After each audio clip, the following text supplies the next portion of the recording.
好，欢迎回来，新闻大白话，来关注现在目前川普的关税被形容是不是引火上身啊？本来拿着关税大棒，发现每个人都回击他，变成围殴他，就是美国好像并没有落着什么好处。那中美现在在 WTO 磋商关税的纷争其实大陆、加拿大都有告到 WTO 去就是说，你的美国怎么就突然开始这样的一个关税啦？加拿大针对川普的关税提出了磋商要求那中国大陆则是在川普上个月对大陆征收关税之后就提出了，现在都要采取一些这种报复性的关税来做一些回击。那欧盟当然也是要回击的因为他们现在面临到这个钢铁税的问题呢，所以他们说现在要减少15%的钢铁进口量，避免呢便宜的钢铁涌入到欧洲市场，特别是在美国加征了新关税之后有所因应那再来因为是这个加拿大他们本来就是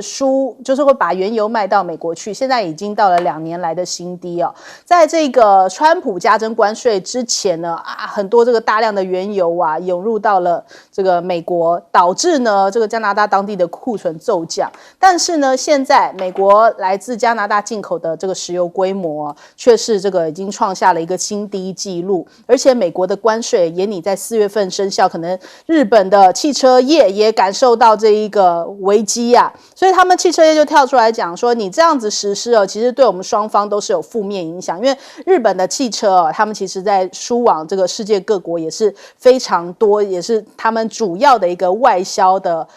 产业就是汽车业，所以他们现在也很担心这个川普在挡这个汽车用关税的方式，大家都没有好处。另外还有这个产业的状况，就有专家讲你实际上征不到多少税反倒会改变产业的结构再来我们看看美国的经济也是被拖累嘛，连 Meta 都已经翻黑了，就是Facebook 的母公司 Meta， 现在这个美国的科技七雄已经吐光了今年的涨幅而且 AI 的难题也让股价全面的沦陷。我自己是有关注到，像是辉达不是 GTC 大会嘛？那照理说通常因为原本辉达一枝独秀的时候GTC 大会通常都是它的这个起涨点这个有这个行情做多嘛但是这次辉达好像没有这个涨幅太多，反而还有点往下跌。人家讲说可能因为有这个 DeepSeek 的这种来袭导致美国的 AI 现在真的是已经是不是有破窗的这种感觉。那还有呢，这个美联储现在人家预估这19号结束他们为期2天的货币政策会议所以他们大概今年的利率目标是维持在 4.25 到 4.5 之间维持不变。那鲍尔提到啦，其实现在美国的通膨升温是因为川普的关税就是你这样子通膨问题恐怕要取得进展很难，还会进一步延迟解决的时间。连这个 UCLA 的这个安德森经济预报中心都在发布美国经济的衰退警报，这是第一次这样子发布那还有世界银行的前行长提到了加征关税会导致这个中美关系、经贸关系的损害那所以大家都是好像呈现一个负面的看法，这会影响到美国自己经济非常严重。那再来，今天中午大家在关注的一个事情是华为的新机这个 Pura X 新形态的折叠我们之前看到折叠是这样子整面式的，然后从侧面折叠，它现在是上下折叠，所以它是这样折下来的这样子的情况 Pura X 那它这个 Pura X 也突破了比例边界感觉像是一个电子书一般的这个使用体验拥有平板级的沉浸观感这样子，所以今天引起非常大的关注在这个微博上面。同时这个在收看的人非常多，累积观看数量到达了2667万次的观看哇，这非常的惊人。那华为的确今年很多人讲说华为要端出非常多狠角色出来，包含了他们的专利现在也是全球数量之冠甚至超越了三星、高通、LG、宁德时代就超过非常多，它是6600件的申请量位居第一。而且它的专利是怎么样厉害呢？它是可以减减小这个晶片的面积哦。哇，所以这是一个什么样的一个工艺技术可以做到这样的程度？那这个世界各国大家都知道，其实你要用这个 CP 值非常高的5G 设备，就是要用华为啊。很多之前要配合美国一起打压华为5G，说哎呀限时拆掉这些设备啊，就后来也是不了了之，因为他们觉得我拆还要再付一个费用，而且我还要去哪里找那么便宜高 CP 值的5G 哦，所以还是得要仰赖着华为。就是西方看起来这自己也没有做出一个像样的5G 哦，还是得依靠华为。我们来先请教一下介老师怎么看？这个就是说，这个关税战在 WTO 的这个体制下的这个关税战啊，美国居然迎战了，就是说他愿意在 WTO 里面好像接受这个 case， 因为 WTO 它有一个争端解决机制，这是大概所有国际组织里面，在它的这个司法部分的发展最成熟的一个可以说是一个国际司法的一个机构了啊。那照他的程序，就是说，原告国家提出了告诉以后，那么这个被告国家他在60天之内啊，他可以跟这个原告国家里面成立一个什么咨商的一个工作。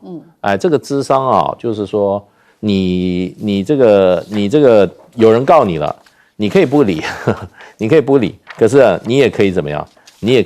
可以就是说同意啊，大家先来坐下来咨商。现在美国的这一批波贸易公司的话，事实上的话，基本上中国大、加拿大都提出了，像 WTO 的争端解决机制都提出了什么？这个提出了告诉。那美国的驻 WTO 代表团前2天他们回应了啊，那个中国大陆跟加拿大愿意进行咨商。那咨商如果就是60天之内他不能够怎么样达成协议的话，双方能够就是先达成和解，或者说有一个解决方案，那就进入成立所谓的审议小组。那审议小组就开始审理这个案子了。所以呢，事实上的话，在第一阶段的这个中美的这些贸易争端的时候啊，那时候美国对中国大陆进行贸易制裁，中国大陆也告过，而且都胜诉。那不管这个胜诉它代表什么，不过代表一个怎么，从法理上来讲的话，美国是错的，美国这个做法绝对是错的。那中国大陆在国际事务上，除了争实质的话，也争一个对错。所以加拿大跟美国都提出来，我的估计美国绝对输，因为你对你一个其他的 WTO 的这个会员你单方面没有任何的理由跟程序就提出征税，这个第一个就是歧视。你说这个产品我要征税那你第一要有个程序因为你原来这个税率，对方的这个税率，它的进口的税率跟你的进口税率是双方协商出来的，这叫协定关税。这个是过去几十年双方不断的谈判，多边谈判，双边的谈出来的，都是大家认可的。那你单边要进行改变的话，那个基本上国际贸易法是不允许的。所以现在川普是说穿了就是秃子打伞和尚打伞，无法无天。所以呢，就变成就是说大家到法院就去告他。可是问题最后的效果，事实上没有什么用。为什么？他只能说法院最后说胜诉的一方，我授权你可以对他做等量的报复而已。对，就是说他今天造成30亿美金的损失，你也可以找一个项目来对他进行报复。所以就只有这样子。所以其实的话，我觉得川普来讲的话，他根本认为整个既有的国际秩序都是对美国不公平的嘛。所以他根本根本就无视于既有的国际规则，而且是美国参与制定的国际规则。所以我觉得这种背信忘义的告也是好，让人家更清楚美国这个国家在川普的领导下根本就是无法无天。好，请教杨老师。上个礼拜开始，陆续有一些国际的这些经济分析的机构开始在调高未来12个月美国经济走向衰退的可能性。Goldman Sachs 高盛，他本来认为是15%，现在提高到20%。JP Morgan 摩根大通还是认为40%，就未来12个月接下来这一年美国要走向衰退的可能性。然后呢，哈佛大学的很有名的经济学家 Summers， 他认为5%。那很讨厌川普的加拿大的研究机构认为7.5%，我们把那个拿掉。所以2成3、2成4成5成的机会哈，美国很有可能在未来1年走向经济衰退。那这个而且是往上调的，所以现在看起来在股市的动荡，很多的因素造成的问题。我整理我有3个这个理由，我觉得3个因素。第一个是它错误而且混乱的关税政策。那混乱，我现在都不知道怎么去整理了。那4月2号又来一波最重要的关键，那到底哪一些可能会真的被课关税？日本的汽车也会被课关税的4月2号。那现在到4月2号时间，是不是还可以有谈的空间？所以很混乱。而且你真的认为关税就能够带来这个投资，带来这个供应链回来吗？这第2个错误。所谓的制造业跟所有的这个供应链都能够回到美国，让美国再次伟大。那你美国成本那么高，那你美国的这个市场能够吃得下吗？所以事实上这也是一个错误的认知。大概只有台积电这样关键的，你花大钱，这种少数的有可能。那第3个呢，是他们认为，川普认为啊，美国经济现在需要这种震撼式的、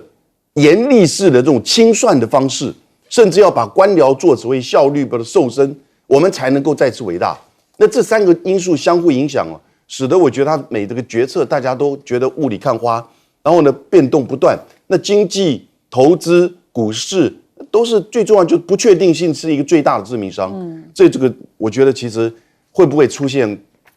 经济的衰退其实真的是可能性越来越高，这都是专家讲的。那所谓的对等关税有3种，第一种就是整个平均你的关税跟美国的关税比较，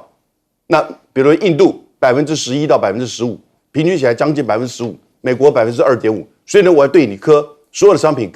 增加10%以上的关税。第2种是个别项目，那你这个项目，因为我们台湾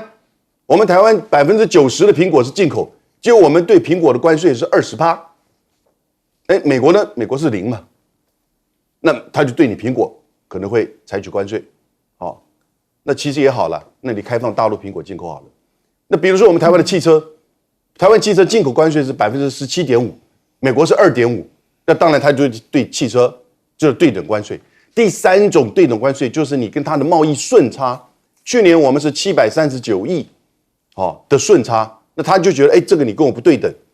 但是这种对等关税对美国也是错误的，因为美国长久以来都是这个关税的逆差来靠外界制造便宜的商品，美国人享受。结果你用关税弄，然后提升你的通膨，到后来呢，你的供应链也进不去，你的制造业有少部分能够成型，到后来美国经济真的会一团乱，真的有可能走向衰退。好，请教将军。其实我觉得国际贸易很简单一个道理就是说，当所有国家都采这个开放的方式来讲的话，那当然每个国家都可以获得自己想要的东西，也可以它东西也比较容易能够卖得出去这各取所需。但是最怕的什么？就是有一个国家采取保护主义，另外一个国家采取开放主义。那很明显，那一定是采取开放主义的这个国家一定吃亏嘛。那这个保护主义的国家一定占便宜嘛。这在历史上面曾经发生过，就是英国来讲的话，他认为我是日不落国，我国家很大，所以他采取开放主义。那时候采取保护主义的是谁呢？采取关税就是美国跟德国。就没想到美国跟德国2个国家因此而壮大了自己的这种工业发展。但现在来讲的话经过2次世界大战之后，这个全世界各国发现说，我们大家都采开放主义是不是比较好？我们有关税协定来讲话会比较好。所以那时候成立一个组织叫GATT，GATT 就是 WTO 的前身，在1947年的时候成立大家讲好说，我们现在关税大概平均关税定22%就好了不能定太高这样的话大家这个全世界各国都可以各盟其利大家不要采取保护主义。后来慢慢进步到1960年的时候到15%，到2000年的时候只有到5%，事实上就是全球化的开始。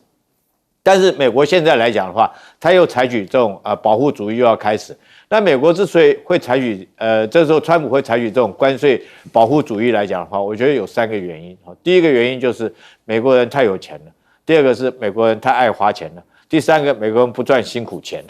这个因为他有钱爱花钱，所以他的成本就变很高，你知道？那各国都想要去赚他的钱，但他问题是他自己不肯赚辛苦钱，也就是他只赚服务业的钱或赚科技业的钱，所以说很多的基础制造业就移到国外去了。那在这种状况下，你除非说是改变国民的这种整个这种生活习惯，或比较恢复到他们愿意去赚这种辛苦钱，我觉得这很难呐。所以说各国来讲，当然都要赚他钱。那川普就认为说你各国都占我便宜，所以在这种状况下川普会采取这种关税主义、保护主义。可是这种情形跟当初这个一次世界大战之前那种情势是完全不同的。那时候美国因为刚立国嘛，那它可以说是民众来讲的话，很多工业来讲还在发展状况之下，它可以走这条路。但是现在来讲，美国已经走到这边，我觉得要回去很难了。要回到他愿意这个发展他基础的这个制造业，要赚这种辛苦钱，我觉得并不是那么容易。好，我们先休息一下，广告之后马上回来。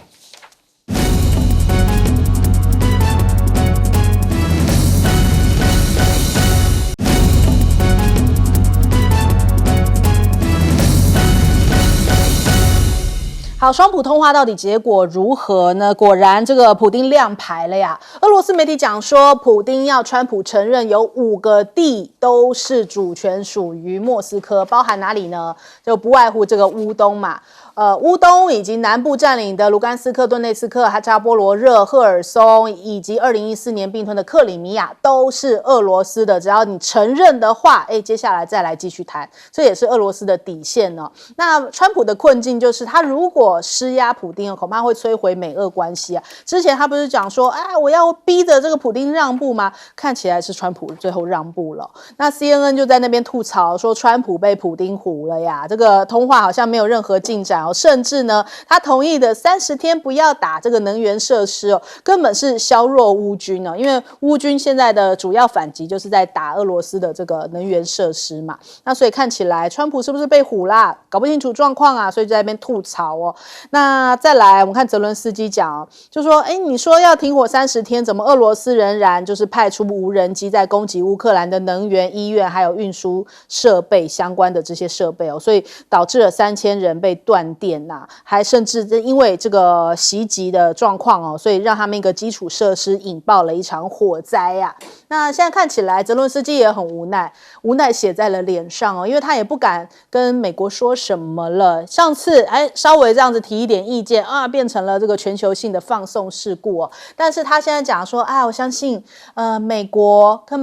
跟川普在一起在美国的领导之下，今年就可以实现永久的和平了。要懂得说谢谢，现在他真的懂了，所以他必须要先讲这一串话。那你看川普是不是有点得寸进尺他就说接下来这个如果由美国来掌控乌克兰的电厂是有助于保护能源了。他这一番话就让我想到古立原在跟我们讲说，不是要弄新核能吗？所以是不是商人本性又出来了？他要掌控乌克兰的电厂，是不是因为美国又要卖新的能源来了呢？哇，这真的是很会拨算盘但是泽伦斯基就讲说，这个扎波罗热电厂还是先回到乌克兰手中吧。但是恐怕普丁是不会点头现在目前是握在普丁的手上你恐怕不是你们2个说的可以就这样把扎波罗热要回来。但是我们来看看这欧洲已经是被边缘化了嘛。现在看起来因为他们又有关税战然后再加上这一场3年的俄乌战争已经使得这个欧洲好像成功的这个现在经济被拖垮了。那美国这样子把欧洲给卷进来，然后拍拍屁股把欧洲给甩开来，反映出来他们一些产业，比方说像是奥迪现在撑不住了。据说德国厂要一口气裁掉7500人，占了这个全球员工数的8%将近1%。那另外法国的白兰地面临到双关税，那这个双关税是来自于因为法国本来就是好像要跟着一起围剿这个中国大陆嘛，就现在中国大陆反击，对于白兰地课税所以他们现在痛啦，要赶快去跟这个中国大陆这个商量而且法国不是在那边讲说核保护伞这件事情现在他们开始要发放生存手册有生存包，所以法国现在也自己公民也要做好一些相对应的准备避免什么停电或者是一些特殊的情况，他们要自己准备生存包。那马克宏还在兜售法国的这个核武库看起来是不是法国还有一点这个就是好像还觉得自己想要当个老大哥的这样的角色那英国呢？欧盟1500亿欧元的这个军备基金哦，他们现在要重新武装欧洲。那英国想要加入，因为他现在不在欧盟里面嘛，所以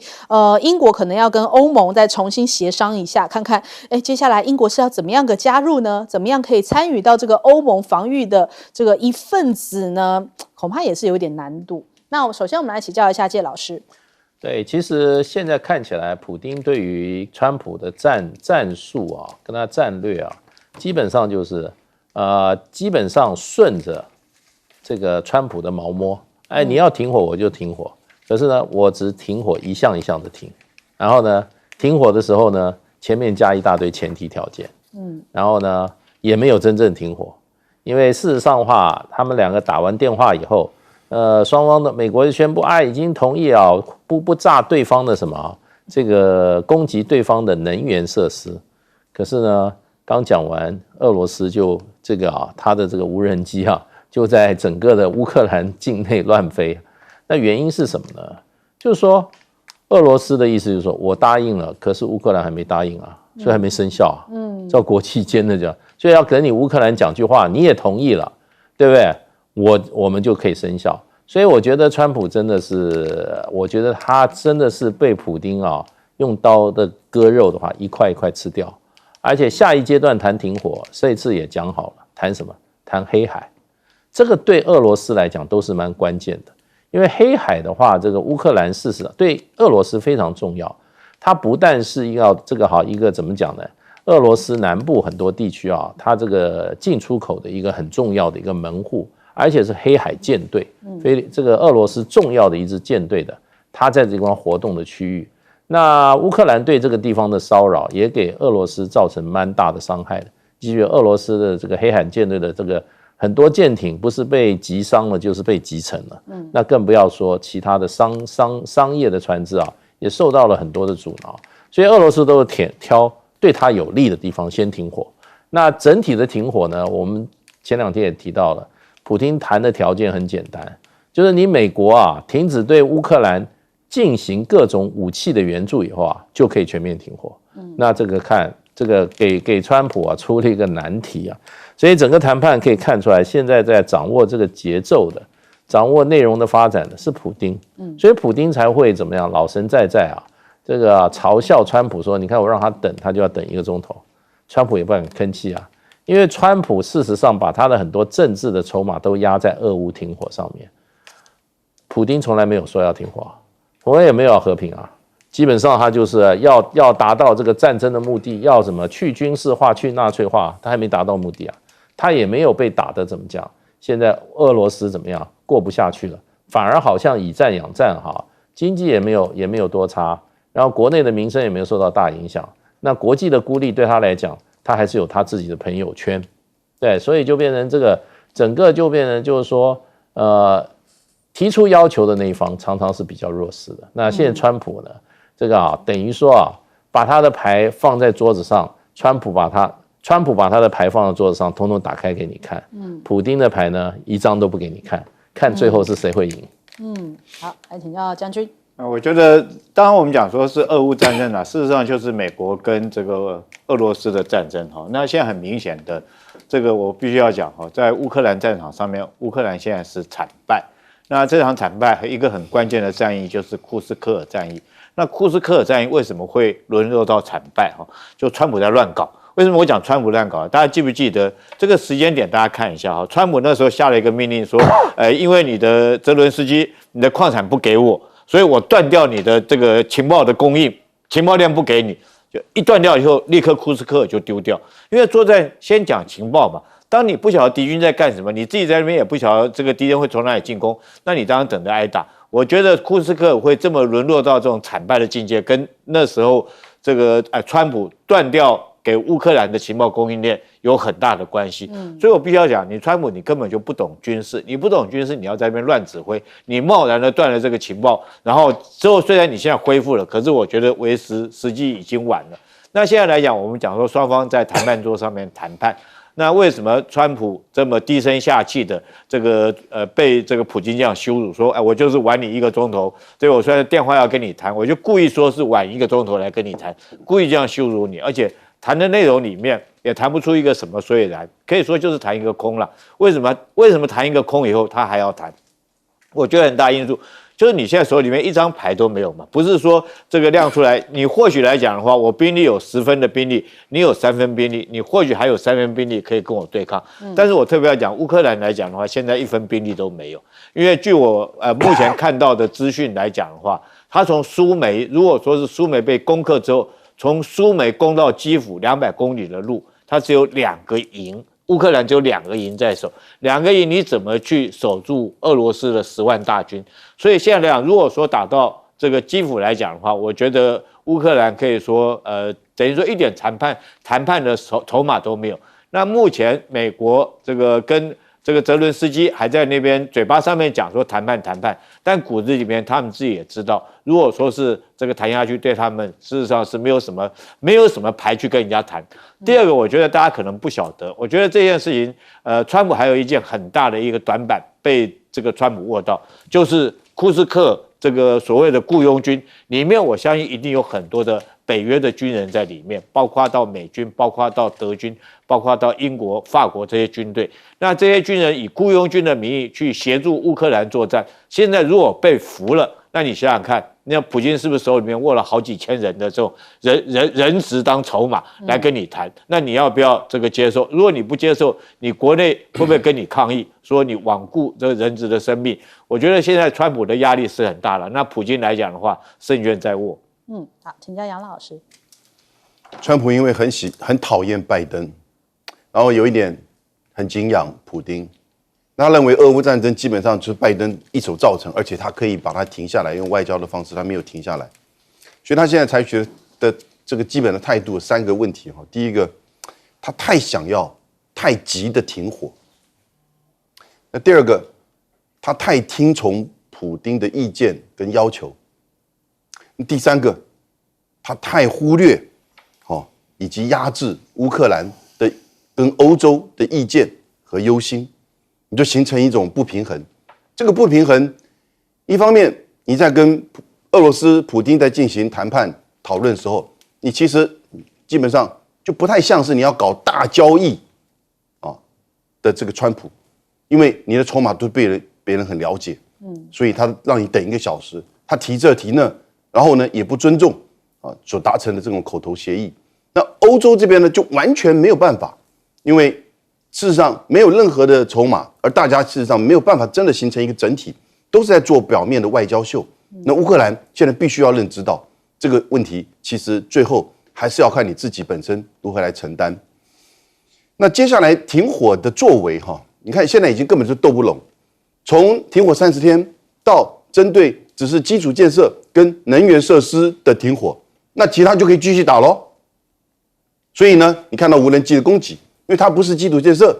它不是能源设施，那可是城市算不算基础建设？所以这个都有很大的争议，可见了，将来这个停火一定还是各讲各的，这个指责对方的这些问题停火的破坏，那没有一个这个所谓中间的第三者来做这个判决。美国不是，川普不是，我刚刚讲他3个问题。那第二个问题呢，领土问题可能是现在最大的关键。你现在已经占领领土，是不是就真的容易就有效？乌克兰是不是真的要割地赔款？赔款已经做了，因为你以为没有赔款吗？跟美国签的那个矿物协议不就是赔款？所以第3个呢，也就是美国跟欧洲，尤其是美国对俄罗斯的制裁，那我看马上下一个阶段，普丁就会提出来，你的制裁要拿掉，然后呢，你要来跟我增加就是贸易的合作。这个在上一次 Rubio 和拉夫罗夫在沙特阿拉伯谈判的时候就有提到，因为大家会认为说他可能是要去改善跟俄罗斯的关系，来去破坏中俄之间的关系。我觉得没有那么简单了，应该不是这个样子了。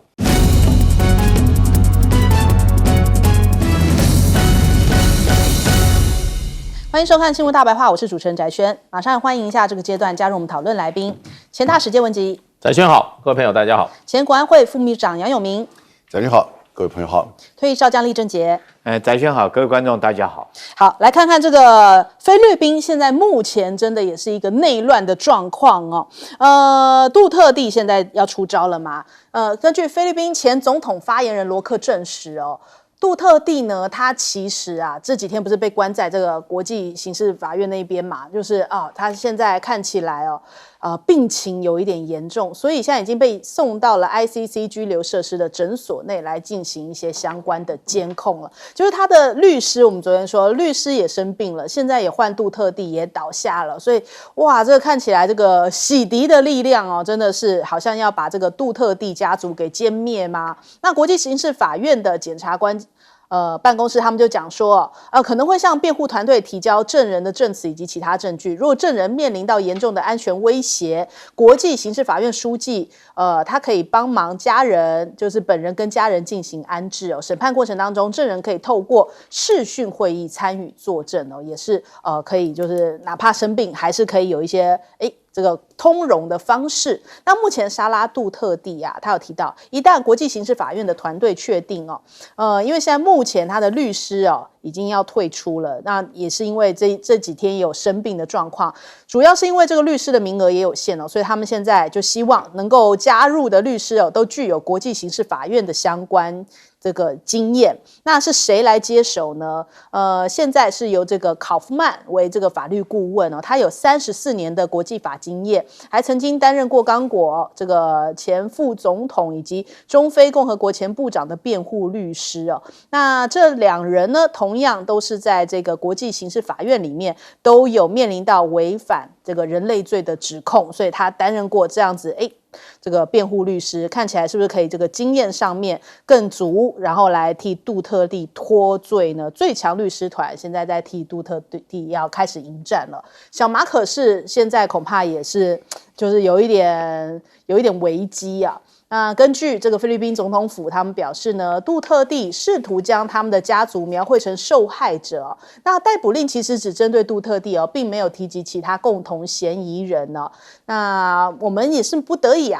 没有办法，所以只好把这个杜特地交给了国际刑事法院。所以这个小马可是这边还用这个官方的名义出来讲说，我们这样子移送是不得已的。小马可是这个现在面临到，如果杜特地就是现在不是你死就是我活，杜特地如果被判有罪可能是杜特地家族，包含杜特地本人，他的政治生涯画上句号。但是支持者接下来会有什么反应很难预料，因为他在菲律宾的支持度非常的高但反之，如果杜特地呢被放出来的话，就会是重创小马可士的威信到时候小马可士家族还能不能坐稳位置都是个问题。那马可士家族人家讲说他的姐姐这个伊梅现在是表态站在这个杜特地那边，也就是小马可士的对立面那有人在讲说，这个是不是等于双线操作就是马可士家族双线操作吗？因为他跟这个小马可士是亲兄妹嘛，到时候呢伊梅就不会受牵连如果杜特地家族反扑成功的话，伊梅的表态也可以成为小马可士家族的保命符所以有这样的一些政治上面的推测。另外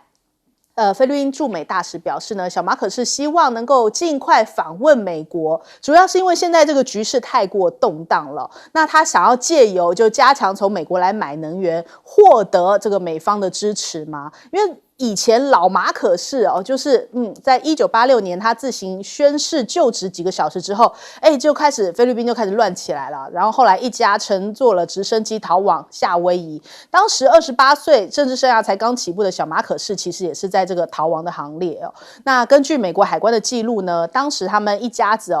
带走一箱箱贵重的物品包含了珠宝高档的服饰，还有数百万的现金。老马可士流亡美国之后1989年病逝在夏威夷。那后来呢，就是他们这个掌权期间换算起来大概有100亿美元的公款是被他们掠夺了，那只有追回了40亿美元。可是呢，菲律宾数百万人都生活在极度贫困当中。那再来，这个菲律宾的驻美大使还提到了，就是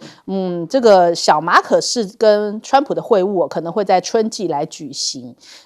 但是人家讲这个小马可士这个动作这么大，动静这么大，是不是有一点像是尹锡悦哦，因为尹锡悦对于川普来说，川普也不太待见他。小马可仕好像跟川普的这一个关系也不是太好，是不是越是在这个第一岛链这边哦，感觉好像这个川普不太支持的这些人，现在都开始要搞一些政治上的这个打击异己的方式，好像台湾是不是也有一点这种感受呢？我们来问一下介老师。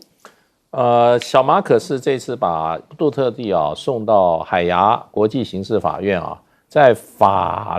理上是有极大的瑕疵。对，第一个，菲律宾不是国际刑事法院的成员，他2019年就退出了，所以国际刑事法院认为他有管辖权这一点是有疑问的而且这个。从政治上来讲的话另外从法律上来讲的话，这个国际刑事法院这种国际刑事机构它有一个它是补充性的机构，它不是主要的机构。也就是说，各种法院的这种所谓在寻求法律救济的时候都有一个原则，就用尽你的当地的司法这种救济的措施。对，那你一定要，你除非你自己国家已经进入乱局了，你或者说你明确的可以证明说你国家的法院不能对这些案子受理或者做出公平的裁决。所以呢，像杜特地他所有的行为，事实上菲律宾法院可以追诉你今天马可仕说，哎呀，杜特地做的不对，你现在大权在握你司法部、你的检调机关，你都可以开始从菲律宾的司法程序来做嘛。那除非你这个国家的司法体系没有公信力，或者国家在战乱当中没有办法运作，那你才会去找他，把他送到国际的这个法庭机构。所以第一个原则他就违反了。那第二个，所以小马可仕他也知道，他刚开始他现在讲了，他为什么要跟国际刑事法庭这个合作？他说这样子才可以起诉其他的这些共犯嘛，意思就是这样子。可是问题就是说，他用的理由，他当时把这个杜特地送到海牙的理由，他说我们是配合国际刑警组织的要求，他没有说国际刑事法庭。对，那国际刑事组织的话更荒谬，国际刑事组织是一个把这种罪犯他的这个第一个情报相互怎么样，相互来分享的，然后呢？他也是，如果说是你本国的这些罪犯，他就把情报告诉你，希望你能够对这个犯案的人在你国内加以逮捕嘛，对不对？要不然这个人他是比如说在英国犯了罪，他逃到你菲律宾来，那英国法律追溯不到，那可是他的犯的罪的话是国际刑事法学认为应该要追溯的，那他就要求你把他送回英国哪有说把你自己的人民送出去的？对啊，你要知道，我们自己的人民是受自己的法律有义务接受我们自己的法律体系的拘束的义务，我们也有这个权利，只接受我们自己国家法律来追诉你不能随便把我送到外国去审判这个叫什么？这叫属人主义。一个国家对自己国民通常都会怎么样？用属人主义的方式来保障自己人民的权益。你如果把你的人民送给外国政府去怎么样去审判的话，事实上就是放弃你自己国家的职责，放弃你自己国家保障应该自己国民的这个天职，而且你也放弃你自己国家的主权，那更不要说你也怎么样伤害你国家的尊严。所以这个整个法律进入到法律体系，我觉得马可仕就糟糕了。我觉得不管最后国际刑事法院怎么判决，因为他现在第一个就是说要从程序上来讨论，就是说国际刑事法学有没有权利来接受这个案子。这个所有基本上这个说程序的部分是先于实体的部分，所以光在程序的部分就有这么大的问题。而且呢，马可仕事实上他自己在2022年、2023年刚当选总统的时候，2次公开谈话，表示说国际刑事法庭无权管辖这个菲律宾的这个前总统，然后他们认为国际刑事法庭的不断的不愿意放弃这个案子的追诉，是对菲律宾主权跟尊严的一种侵害。那不是很清楚？他讲过2次这样子的话，公开讲，那他今天为什么变了？变了就是怎么样？他就把这个事情当做一个政治事件，然后呢，不要忘记了，你把它一个政治，你把法律放在一边，你的政治的合法性，它的什么正当性就有问题了。而且这个马可仕家族的那一笔旧账，那菲律宾人都还没有忘记了，所以我觉得他是捅了一个马蜂窝。那我觉得不仅是他自己的未来小马可仕未来越来越不可预测，菲律宾这个国家命运可能也会赔进去。依照菲律宾人他们其实蛮强烈的这个政治性格，民间来说的话，当初可以这样子把他们一家子这样子吓得这样逃走，会不会再度重演？我想起码现在在这个南部的民达纳尔岛就已经出现了。民达纳尔岛基本上本来他们对北方的吕宋岛这种作为中央政府对全菲律宾发号施令就已经有意见了。民达纳尔岛97000平方公里，吕宋岛也不过107000平方，差1万平方公里，也是很大的岛。而且菲律宾你要记住，在他没有接受殖民统治，它是一个多元民族、多元文化的国家，语言也不一样。所以我觉得，这个事件再加上一个是南方民达纳尔岛的这个重要的这个政治家族，一个是北方的重要政治家族，都会激起2个岛屿之间的怎么样纷争。所以小马可仕这样做的话有欠考虑。那么如果菲律宾进入内战，或南北或者这个民达纳尔寻求独立的话，那就要责任就在小马可仕。好，来请教杨老师。现在杜特地已经在海牙国际刑事法庭，我觉得他要被判无罪，或者是说程序上有瑕疵而被释放，目前看起来不容易了，但并不是没有空间。我们先讲 ICC 国际刑事法庭的管辖权，它有3种管辖权的来源。第一个是大家都熟知的，就是你要成为缔约国，因为你签署，但是你不这个参与成为缔约国，这也不算。美国、中国大陆都有签署，但是都没有成为缔约国。从开始，也就是他们不是国际刑事法庭罗马规约的这个缔约国，所以从缔约国的这个角度，国际刑事法庭对他没有管辖权。这个是我们在讲所有所谓的国际司法机构，它跟我们国内法庭不一样。国内法庭是强制管辖，可能它是依照你的所属的这个行政区域以及罪行，然后呢分法庭或者是哪个地方的法院。但是呢，国际的司法机构叫任责管辖权。这个任责的去选择，就是说国家要自己可以选择要不要成为被受到它的管辖，所以呢成为缔约国。那第二个呢是安全理事会。因为它牵扯到是比较普遍性的这种万国公罪，所以如果联合国的安全理事会认为，这个国家的哪一个人他应该要送国际刑事法庭，马上就会产生管辖权。第三个呢是检察官，刑事法庭的国际刑事法庭的检察官，他自己认为，就算你不是我的缔约国，他认为你所在某一个时间点，比如说美国在伊拉克是不是有杀害平民，那个赖比瑞亚的本苏达，这个同样也是起诉小马可仕那个杜特地的人，在2016，后来本苏达在2002的时候呢，就针对美国说我要来调查，然后呢就被川普第一任的那个时候庞培奥给制裁。所以有3种：缔约国、安全理事会、检察官。那杜特地这个呢，是2016的时候，就是那个本苏达，他这个国际刑事法庭检察官，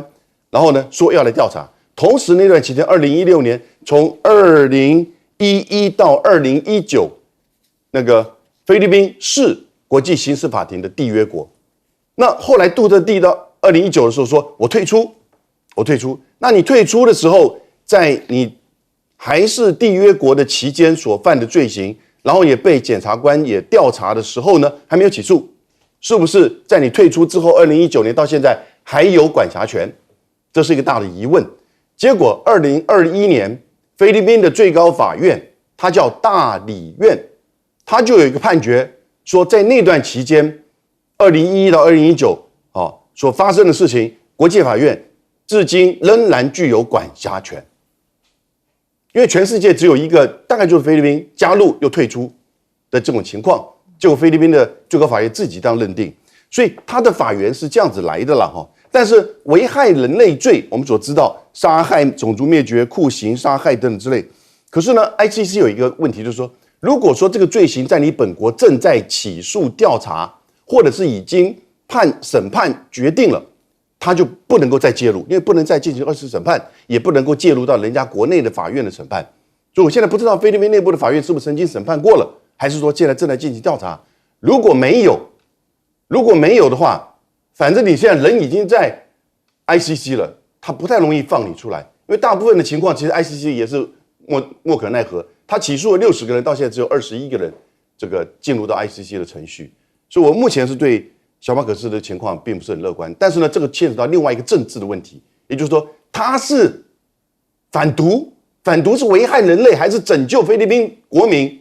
那菲律宾国民的感受就完全不一样，这已经进入到政治上的相互对立跟斗争了。好，请教将军。这个不管是 ICC 怎么样判哈，我觉得菲律宾这个乱局已定了哈。不管有罪或没罪，因为这已经不是法律的问题了嘛。你跟菲律宾老百姓讲说什么这个法条那个法条，菲律宾老百姓听不懂。他们只有一件事情，就是你把我们国家的英雄送去关起来了，就是要造反。我觉得这就是法律的问题。那第一个，我们来看菲律宾老百姓会怎么样想，会不会造反？那要看老百姓怎么样想。老百姓不会去管你法律怎么样，他第一个就是说，他认定杜特地是一个什么样的人，你是一个打击犯罪的人，打击毒贩的人。第一个是他们这样认为。第二个，在杜特地执政的时候，他们认为他们生活比较好。那第三个，我们从一件事情就可以看出来，这个民心还是向着杜特地，也就是说，沙拉的选票比这个小马可斯还高，因为菲律宾的选举是总统跟副总统分开来选举，各自投各自的票。那时候我印象中很清楚，沙拉的票比这个小马可斯还多，也就是说，如果沙拉那个时候要跟马可斯竞选来讲的话，沙拉是当选总统的。那沙拉为什么得票比较多？那就是因为杜特地是他爸爸嘛，他爸爸来讲的话，那时候执政那段时间获得民众的认可。那第二个来讲，我们菲律宾会不会乱？我们第二个要看军警的态度。那军警，我们知道军人来讲的话，我们讲究3信心，军警都一样3信。那3信心呢？第一个就是长官对部属有没有信心，部属对长官有没有向心，对不对？然后自己对自己有没有自信？我们所谓3信心就是这个。那现在问题来了，如果杜特地被判有刑的话，他那天讲了一句话，我觉得深得这个军警之心了。杜特地说，因为他那个时候是这个未经审判这个枪杀了很多毒贩毒枭。那在这种情况下，执行的是谁？是军警在执行这项任务。那杜特地那天有讲说，如果说是要判有罪，责任我一个人扛。那你想想这句话一讲出来的话，那这个菲律宾所有军警都安心了，因为他觉得罪不足此。但是相对的，如果说杜特地被判有罪的话，那你想想这些军警心里会怎么样想？他心里会想，哇，那杜特地被判有罪，那下一个会不会是我？因为是我去执行这个枪决毒贩的工作，去枪杀毒贩的工作，那连带他会有事。所以我认为这件事情已经是政治事件。那菲律宾来讲的话，这2个家族势必是你死我亡那小马可斯也看得很清楚，所以他在这个时候用比较贵的天然气，想要跟拜托川普来救他，所以他会去买这个天然气，花更多的钱。我觉得这只是达到反效果了，因为只有让菲律宾的经济状况更糟糕、更恶劣。好，我们先休息一下，广告之后马上回来。